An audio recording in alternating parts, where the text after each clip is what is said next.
مرکز کی شان و شوکت احمد رضا کی رنگت، علم و ادب کا دھارا ہے جامعہ ہمارا، علم و ادب کا دھارا ہے جامعہ ہمارا۔ بسم اللہ الرحمن الرحیم۔ دیکھیے صاحب، آج کے سبق میں موصوف مصنف علیہ الرحمہ یہ بیان فرماتے ہیں کہ جو سمن ہے تو سمن کا ہونا یا سمن کا بائع کے ہاتھ میں ہونا، بائع کے قبضے میں ہونا، تو سمن کا بائع کے ہاتھ میں، بائع کے قبضے میں موجود ہونا یہ اجازت کی صحت کی شرط ہے یا نہیں ہے، اس پر گفتگو ہے کہ بائع اسی وقت، مطلب یہ ہے کہ خریداری وہ بیچ اس وقت سکتا ہے جبکہ سمن کا قیام ہو، مشتری بھی ہو اور سمن بھی قائم ہو اور بائع بھی ہو، اور اس کے بعد پھر مالک اجازت دے، تو کیا مالک کی اجازت کی درستگی کے لیے سمن کا قیام فی ید البائع ہونا یہ شرط ہے یا شرط نہیں ہے؟ تو صاحب کتاب نے اس میں دو صورتیں ذکر فرمائی ہیں۔ صورت اولا دلیل حصر کے طور پر دونوں صورتیں ارشاد فرمائی ہے، چنانچہ یہ کہا ہے کہ معاملہ یوں ہے کہ سمن کی دو صورتیں ہیں، یا تو سمن دین ہوگا یا سمن عین ہوگا۔ اگر سمن دین ہو، اس کی مثال میں پیش کیا ہے جیسا کہ دراہم، یہ سمن کیا ہے؟ دین۔ یا دنانیر دین ہے، یا فلوس نافقہ خرچ ہونے والے پیسے جو ردی نہ ہوں، جن کا چلن ہو، وہ مراد ہے اس سے فلوس نافقہ سے۔ اور یا وہ وزنی چیز موزون کہ جو ذمے میں ثابت ہو، یعنی اس کو دینا ہے ہمیں تول کر کے، یا ایسی کیلی ناپی جانے والی چیز جو ذمے میں جس کی ادائیگی کا وہ موصوف ہو، یعنی جس کی ادائیگی اس کے ذمے میں ہو۔ تو یہ اسمان ایسے ہیں جو دین کی شکل میں ہیں۔ صاحب کتاب نے کہا کہ سمن یا تو دین ہوگا اور سمن یا عین ہوگا۔ عین کی مثال میں سامان کو پیش کیا، کل عروض، عرض کی جمع، تو وہ سمن عین، کبھی سامان کو سامان کے بدلے بھی تو بیچا جاتا ہے۔ تو اگر صورت اولا ہے، یعنی اگر سمن دین ہے، تو اب اجازت کے لاحق ہونے کے لیے اس دین کا قیام، سمن دین کا قیام بائع کے ہاتھ میں ہونا یہ اجازت کے لحوق کی شرط نہیں ہوگی۔ ایسا نہیں ہوگا کہ جب وہ بائع کے پاس ہو تو ہی اجازت مالک کی اس کو لاحق ہوگی، اسی وقت درست ہوگی اس کا اجازت کا لاحق ہونا، اور اگر اس کے پاس میں نہیں ہے تو اجازت صحیح نہیں ہوگی، ایسا نہیں ہے۔ وجہ اس کی یہ پیش کی ہے کہ چاہے وہ سمن مطلب بائع کے قبضے میں ہو یا نہ ہو، مالک اگر اجازت دے رہا ہے تو اجازت اس کی صحت پر محمول ہوگی۔ وجہ اس کی یہ پیش کی ہے کیونکہ دین متعین کرنے سے متعین نہیں ہوتا ہے۔ پیسہ جو متعین کرنے سے متعین ہوتا ہے کیا؟ کہ نہیں ہوتا ہے، لہٰذا اب اس کا قیام یعنی ذمے کے قیام سے ہوگا۔ مطلب یہ ہے کہ بائیں جو ہے اپنی ذمہ داری لے لے کہ میں اس کو یعنی اس کام کو انجام دوں گا، جو میری ذمہ داری ہے اس کو میں کروں گا، تو اس بنیاد پر وہ اس کا قیام ذمہ کی بنیاد پر ہوگا۔ لہذا قیام ذمہ اگر ثابت ہو گیا تو اب اجازت اس کی درست ہوگی، اور اگر ذمے کا قیام بھی ثابت نہیں ہوا، ذمہ داری نہیں قبول کی، تو اب اس کا قیام بھی درست، اس کی اجازت کا لحوق بھی درست نہیں ہوگا۔ اور اگر عین ہے سمن، تو سمن کے عین کی صورت میں یہ کہا ہے کہ سمن کا قیام یہ اجازت کے لحوق کی شرط ہے، اور یہ ظاہر ہے۔ اگر وہ سمن عین ہے کل عروض، تو اب اس کا ہونا یہ تو اجازت کے لائق ہونے کی شرط ہے نا۔ اس کی خلاصہ یہ نکلا، انہوں نے پیش کیا ہے کہ اربعہ کا قیام اجازت کی صحت کی شرط ہے۔ اربعہ سے مراد آپ جان رہے ہوں گے، نمبر 1 مجیز، نمبر 2 قیامہما، نمبر 3 قیام المبیع، اور نمبر 4 قیام المالک۔ تو یہ اربعہ کا قیام اجازت کے صحیح ہونے کی شرط ہے، کب؟ مطلقاً نہیں، جبکہ سمن دین ہو۔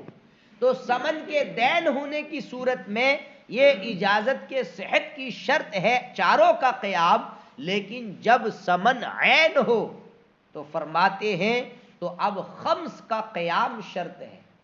4 تو وہی، اور 1 کیا؟ عین، تو 5 ہو گئے کہ نہیں؟ تو 5 کا قیام کیا ہوگا؟ شرط ہوگا۔ لہذا اگر خمس کے قیام کے وقت اجازت پائی گئی تو جائز ہے، اور سمن بائیں کا ہوگا، مالک کا نہیں ہوگا۔ اور وجہ اس کی یہ پیش کی ہے، سمن جب عین ہوگا تو بائیں ایک لحاظ سے مشتری بھی تو ہوگا۔ بھئی جب سمن عین ہوگا تو بائیں کیا بیچنے والی ہوتا ہمیشہ؟ کیا ایک لحاظ سے کیا ہوگا؟ مشتری من وجہن ہوگا۔ اور شرا کے بارے میں آپ نے پڑھا ہے کہ شرا یہ اجازت پر موقوف نہیں ہوتا ہے، بلکہ نافذ ہو جاتا ہے مشتری کی طرف سے، لیکن شرط یہ ہے کہ اس کی طرف سے نفاذ کے طور پر شرا پایا جائے، اس طور سے کہ وہ مشتری نفاذ کا اہل ہو، شرا کا اہل ہو، اور بائیں یہاں شرا کا اہل ہے۔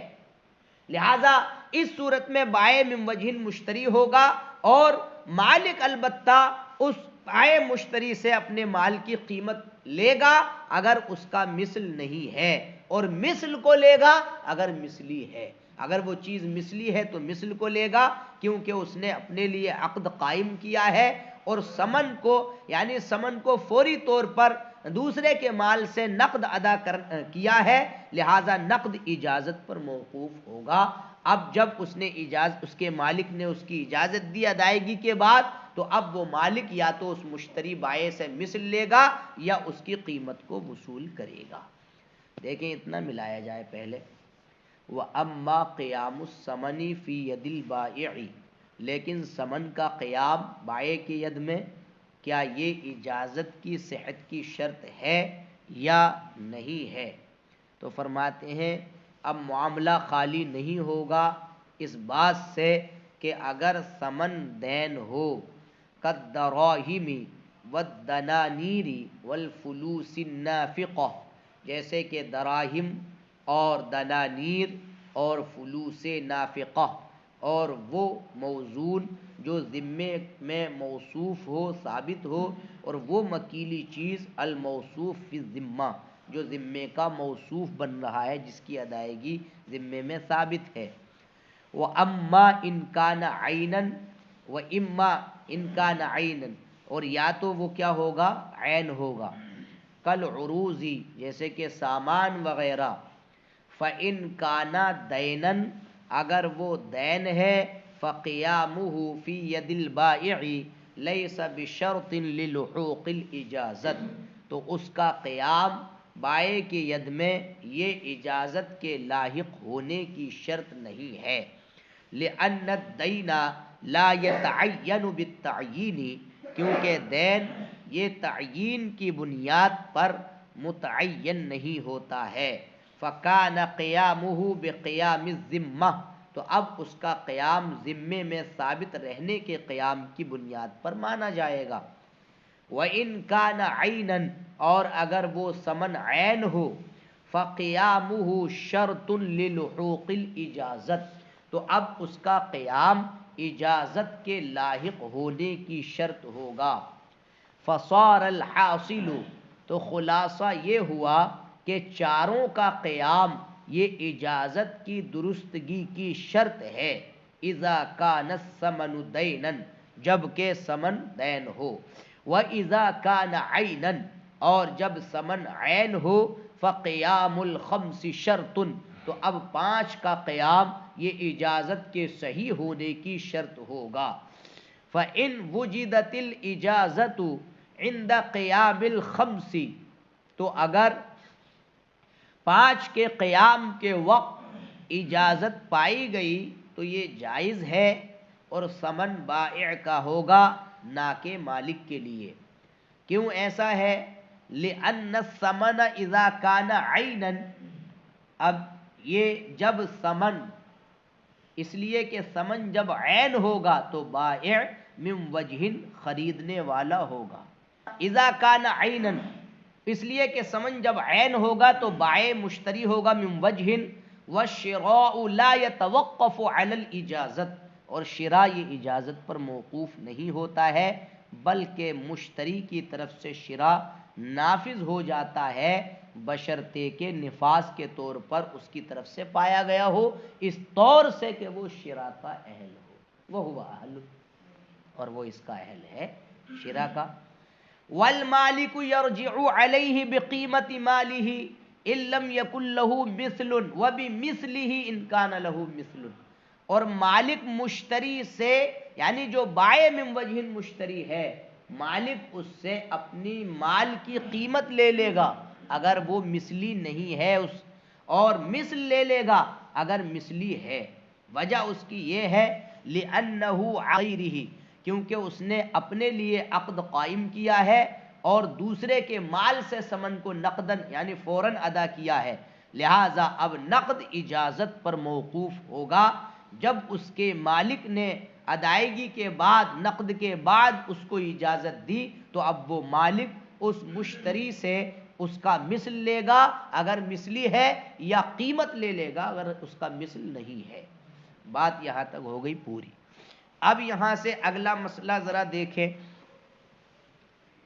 اگلا مسئلہ یہ ہے کہ اگر سمن دین ہے دراہم ہے دنانیر ہے بھائی فیضان اور فلوس نافقہ ہے تو سمن اگر دین ہے تو اس میں مطلب یہ ہے کہ دین عین کی صورت میں تو تفصیل آپ نے سن لی کہ بائع من وجہ مشتری ہوگا اور شراء اجازت پر موقوف نہیں ہوگا.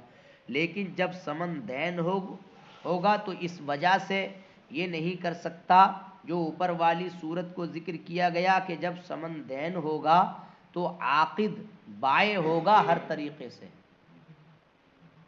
دین جب سمن ہوگا تو عاقد من کل وجہ بائع ہوگا ہر طریقے سے. عاقد کیا ہوگا؟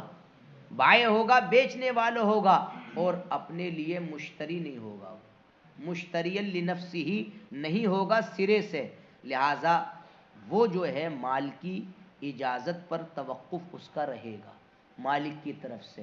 اب اس میں چونکہ وہ ہر طریقے سے بائع ہے تو شراء کی طرح ایسے تھوڑی ہے کہ شراء اجازت پر موقوف نہیں ہوتا ہے تو یہ بھی نہیں ہوگا.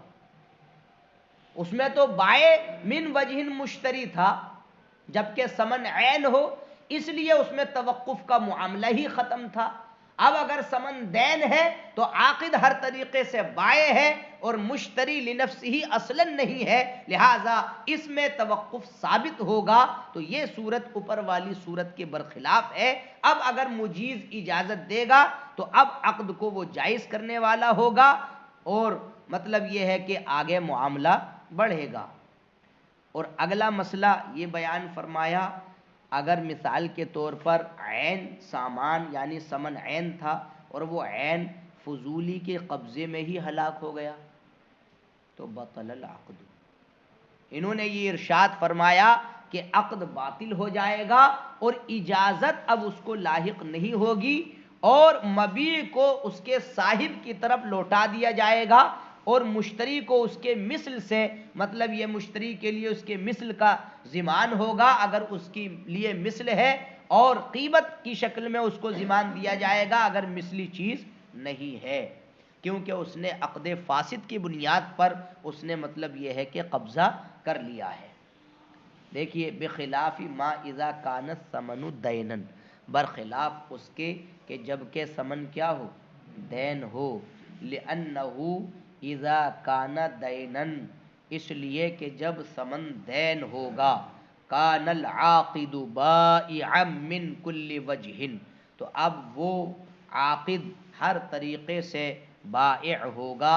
ولا یکون مشتریا لنفسہ، اور وہ اپنے لیے خریدنے والا اصلا نہیں ہوگا.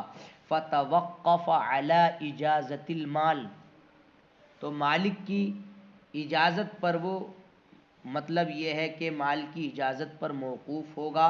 فاذا، اس میں مالک ہونا چاہیے یار، ہاں تو اس کو مالک کیا جائے. جی موبائل تو چالو ہے. اچھا نہیں دکھ رہے تو چلو میں ابھی کرتا ہوں پھر دیکھتا ہوں. چلو اچھا مال نہیں ہے بلکہ مالک ہے، اس کو مال کاٹ کر کے مالک بنا لینا. ٹھیک ہے.